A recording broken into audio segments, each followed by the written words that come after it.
That's it, turn around, Chase. Chase! Oh my God.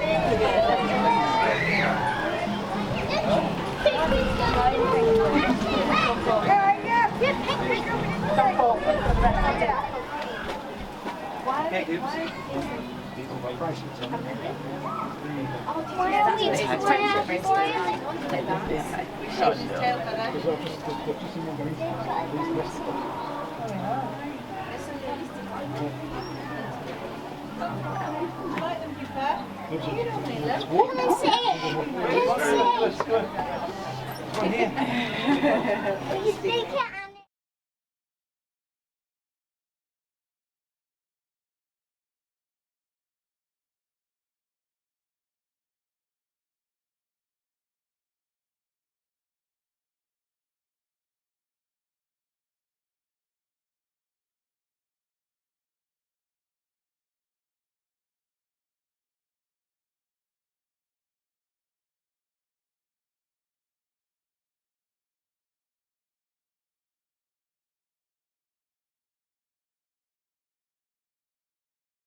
It's a fish.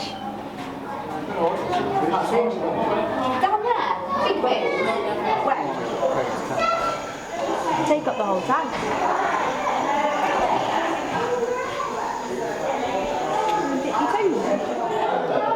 I saw a picture of it. Is that a sticking toe? Yes.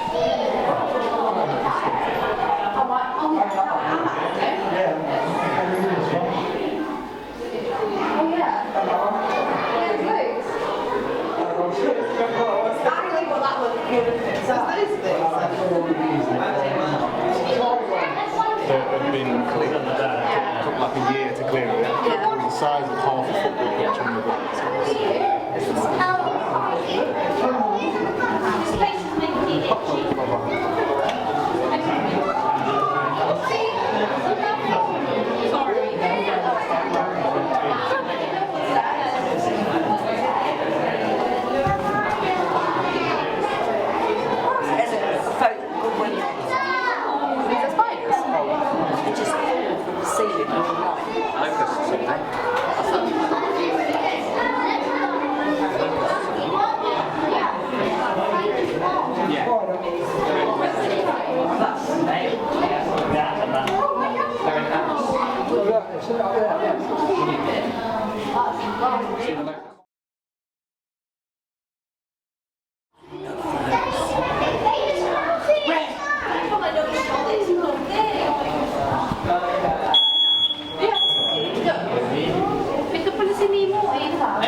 I'm just climbing up the tree.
Where's the food is? Where's the food is? You'd have to come a bit closer. Ah.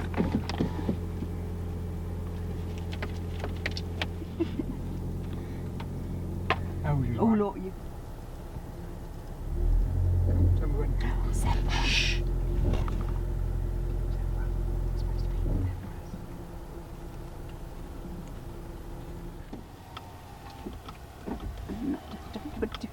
I'm not supposed to eat.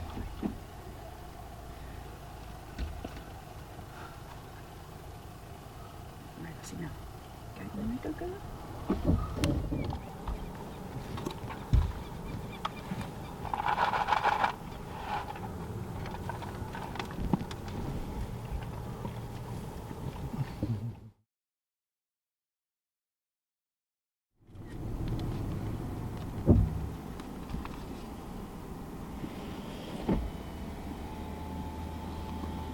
Camera's on play. Into it.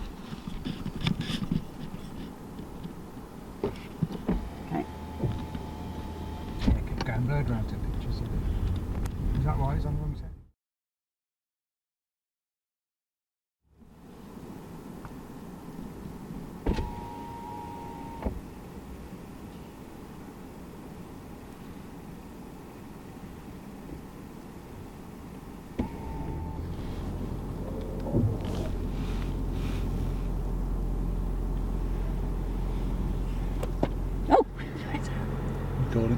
There's carpet. Do you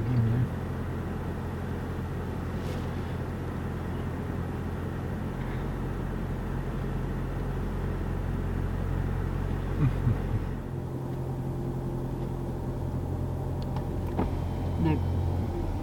Come on, let in here. Shh.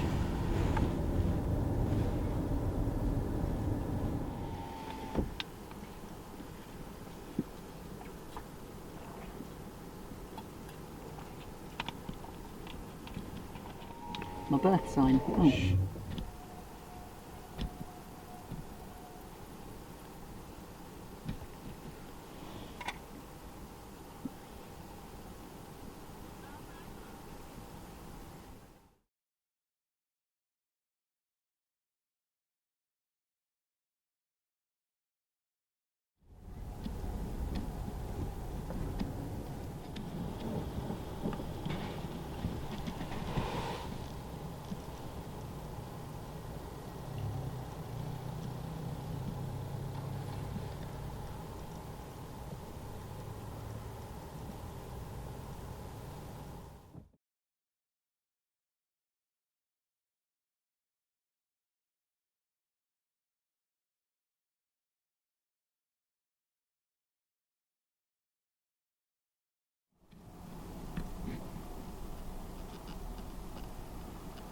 Recording.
Stop.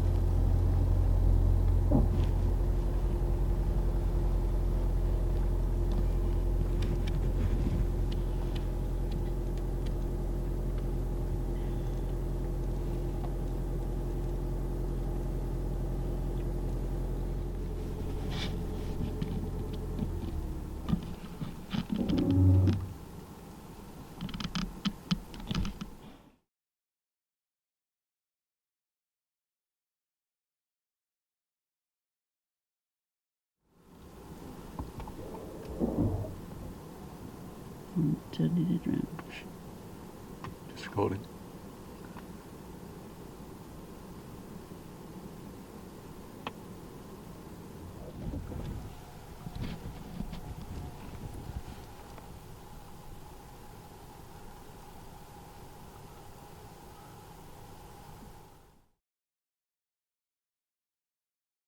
Shh.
Not yet.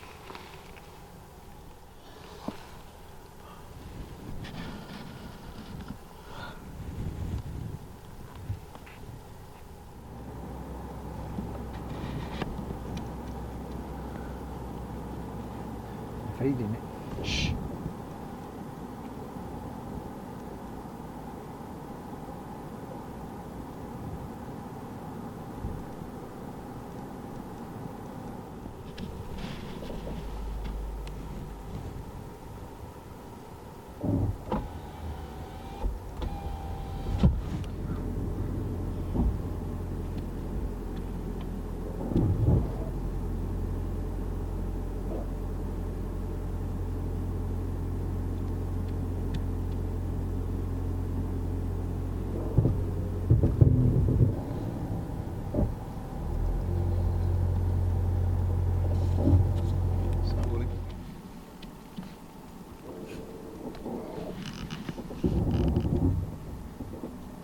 Stop still.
I thought that was responding to my beat. There we go. Open sesame. And we go down to the floor, keep it on, and then pan up, no, floor, then go, go. Such an Instagrammer over here. Don't worry, Baba.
time limits of the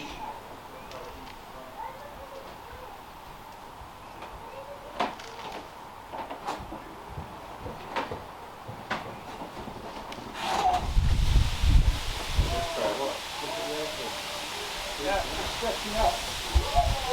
Feeding when they're up the talking.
Three boys. In front of you at the moment we've got Callum, so he's our eldest sea lion at 18, so he turned 18 a little bit early in June.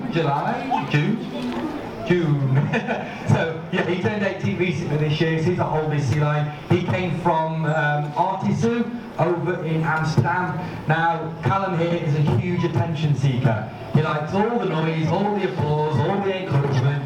So if he does anything really awesome this morning, feel free to give him a big round of applause. He does really appreciate it. Then we've got Jack. So Jack is our middle sea lion, so age-wise you probably figured he sat between the 3 at 16. Jack came from Stuttgart Zoo over in Germany. He's a little bit like a typical teenager. So Jack can be a little bit lazy, a little bit grumpy. He really likes his food, and on nice sunny days during the summertime, he likes nothing more than to catch a few rays up there on that land area. Even the 40-degree heat wave a couple of years ago didn't stop Jack from doing a little bit of sunbathing. When he puts his mind to it, Jack is actually a really good sea lion though when it comes to training. He's quite switched on, quite focused. But also, he's the strongest sea lion we have here at the park out of our 3 boys. And then lastly, but by no means least, we've got Bounty. So Bounty's our youngest sea lion at 16. Now Bounty came from Belfast Zoo over in Northern Ireland. He's a lot like a toddler. Bounty's got a lot of energy. Now training is actually a really good way of getting Bounty to use up some of the excess energy that he has. Now out of the 3, Bounty's the one with the largest voice. He's got a lot to say for himself. He's quite noisy. And after the actual lions here, Bounty's probably the second loudest in the entire Safari Park. And you may have heard a dawn chorus from Bounty possibly this morning, but not so much this time of year. They're coming towards the end of their breeding season. Now this is the California sea lion. So you'd find these on the west coast of North America, as far north as Canada, and then as far south as the Gulf of Mexico. They are a prominent sight along the coastline. You can see them hauled out on rocks, beaches, piers, pontoons, in quite large numbers sometimes as well, and very noisy. Now, sea lions in the wild, males live in bachelor groups. So outside of breeding season, they form these all-male groups. So the fact that we've only got 3 males here and no females is perfectly normal for sea lions outside of breeding season. When breeding season starts to begin, the males would find a beach full of females and they'd stay there and they'd guard that particular beach and female sea lions from other rival males. Now these guys in the water, they're pretty impressive hunters. So they are nice and streamlined. They can reach speeds of 21 miles an hour with those large impressive flippers. They are able to jump out of the water at heights of up to 3 meters. On the head end there, you'll notice they've got quite large whiskers, 76 of them in total. They're as wide as the sea lion's body is. In the water, they're incredibly sensitive to the water's movement. So they can detect the presence of a fish, which has been around about 2 hours previously. Would also mean if the sea lion was to go blind out in the wild, it would be able to hunt without eyesight using those whiskers alone. So that's how sensitive they are. Now, sea lions have got good eyesight above and beneath the water. But when it comes to finding food, avoiding danger, interacting with objects in the environment, it's the whiskers that really come into full use there. For sea lions out in the wild, a couple of their main natural predators, their presence, they'll be waiting for them to come back into the sea to feed again, or to cool off from the sun, and they'll be there lurking towards the coast. Now, sea lions do a behaviour called porpoising, so it's intelligent. So their best bet at avoiding a killer whale is to get out of the water as quickly as possible. And even then, it doesn't always work, because killer whales are so intelligent, they know that if they work as a pod, and they use their tail flips, and they send a wave of water crashing over a rock, it can potentially sweep a sea lion or a seal back into the water. So it's in their best interest to, as quickly as possible, get out onto the beach, preferably, but also some large rocky area out at sea. But sea lions themselves are also fantastic predators. So in the water, they'll eat a range of different animals. So fish is an obvious choice. They're a sea lion, they really like fish, they eat lots of fish, but they don't just eat fish. They also eat mollusks. So that would be like lobsters, crabs, mollusks like small squid, octopus, cuttlefish, shellfish, so fairly varied. Occasionally they'll also take seabirds off the surface of the water as well. And the sea lion in front of you at the moment is Jack, so he's the middle sea lion. Can sometimes be a little bit of a troublemaker. He might be the one you see swimming along the front, baring his mouth and his teeth to everybody. So males have got really large canine teeth, and they show these teeth off for dominance, and in that way they potentially don't have to fight for space to or access to females if they can show off and show how potentially strong their teeth are. So our sea lions here can be a little bit fussy when it comes, or the amount of fish they eat a day varies a fair bit. So as sea lions move throughout the season, breeding season towards winter, their diet increases, decreases, increases accordingly. We do obviously the same thing here. Now, with our sea lions here at the safari park, they are trained at least 3 times a day, every day. That also includes Christmas Day and when we're closed.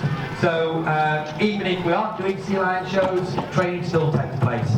The sea lions aren't trained for the purpose of sea lion shows because we do it anyway. It just happens to be that we can show some of the behaviours that our sea lions know during sea lion shows, also have a really important health benefit. So the main reason we actually train our sea lions is for health checks and for health, for veterinary procedures which could potentially happen in the future. With all training, it's completely voluntary. The sea lions don't have to take part if they don't want to. So it's all pretty much on their terms. Now we don't normally have any issues because they're pretty motivated by fish and for food, and they know if they come down and they get involved, they're going to get a nice tasty treat at the end. But training itself is also a really good form of mental stimulation for the sea lions as well. So we only have one time of year where training can be a little bit hit and miss, a little bit unpredictable. The sea lions potentially don't want to know, and that's during breeding season. So that's because if you're a male sea lion out in the wild, you'd be protecting your beach and your females from other males, which means you don't go out to sea and you don't go to feed, just in case somebody sneaks on in and takes your place. Now, although there are no females here, sea lions still go through the same thoughts, feelings and hormones, which means they react in a very similar way. So rather than being interested in food and training, they're more interested in trying to keep their space from any of the sneaky males. Now we've got the 3 boys here, they've been together for over 10 years. They get on it, which unfortunately nobody ever gets to see. We can do some of our health checks during the show, so if you come along to any of those later today, we can get our sea lions to open up their mouths, we can see inside, we can get them to lift their flippers, we can check them. But actually the really important stuff takes place behind the scenes. So we can get our sea lions to stand on a pair of weighing scales. So this one's really important because if it wasn't for training, the sea lions would have to be physically caught, restrained and sedated in order to get away from them. Now just like with people and any other animals, general anaesthetic can vary depending on the individual, the age and also the type of animal. All animals react differently and it obviously has quite a few risks to it. So if we can avoid them by training them to stand on a pair of weighing scales, it's much easier. I can't even speak, I can't get the word out. It's stress-free for all involved, sea lions, keepers and the vets. Now weight's a really important one because any weight loss or weight gain is normally one of the first signs that something's not quite right with an animal. If our animals ever needed medication, we also need to make sure we have the right weight from them to make sure they got the right dose. So that one's really important. We can also get our sea lions to voluntarily enter a travelling crate and a crush crate, which means if they were to ever move on or we ever needed to move them elsewhere potentially, then we're able to do it just by asking them to, and again, it reduces the need to catch them. The crush crate though is probably the most important one because this allows the sea lion to enter the crush crate. Now the more complex behaviours like preparing them for an ultrasound, an x-ray or blood samples, these can actually take years to perfect. Getting them to make noise on a cue, not as complicated.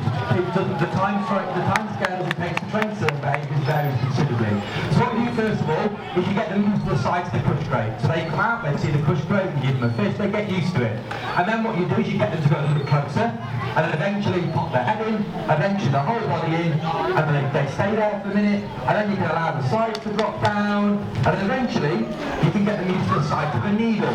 The needle gets closer and closer every time until you can touch them with the protective cap of the needle still on. So that's really important. But for a lot of the veterinary procedures that potentially might happen, like ultrasounds and x-rays, an area of the fur potentially needs to be shaved, more so for ultrasound, because that fur is so thick, the ultrasound wouldn't be able to read through to see the tissues and the organs inside properly. So we also need to get them used to the sight, sound, and having a small area of their fur occasionally shaved, full of frozen fish, and frozen all together with a little bit of water and thick blood. So that means they've got to spend more time in the water trying to manipulate the ice block to get the fish out, which means they use all those muscles, they use those whiskers most importantly, and it has a nice effect that it helps to keep them nice and cool when it's very hot outside. Now lots of people wonder what a sea lion was to feel like if you were to touch them. The easier answer is they feel like a wet dog. At the moment, it might not look like they have any fur because that body is so nice and streamlined, it doesn't really look like there's any hair there at all.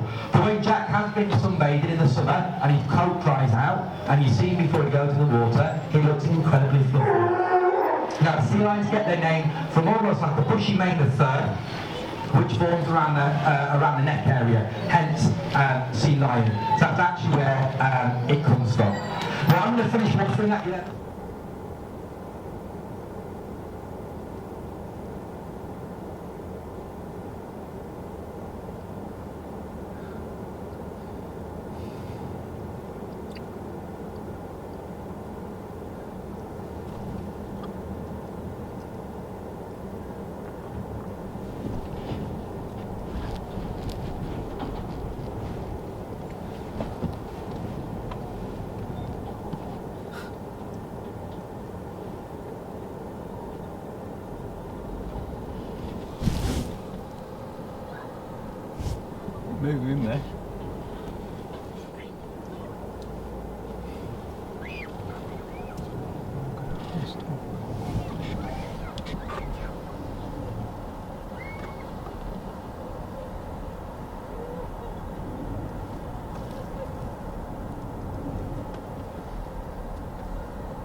this one down here. This.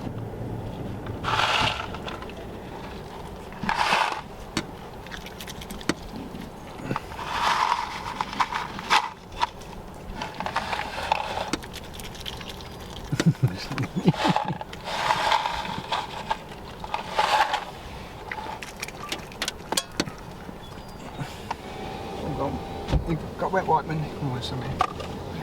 The second one. Yep. Standing behind.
Is that slow enough?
All bags are lovely and sealed. I got that on video.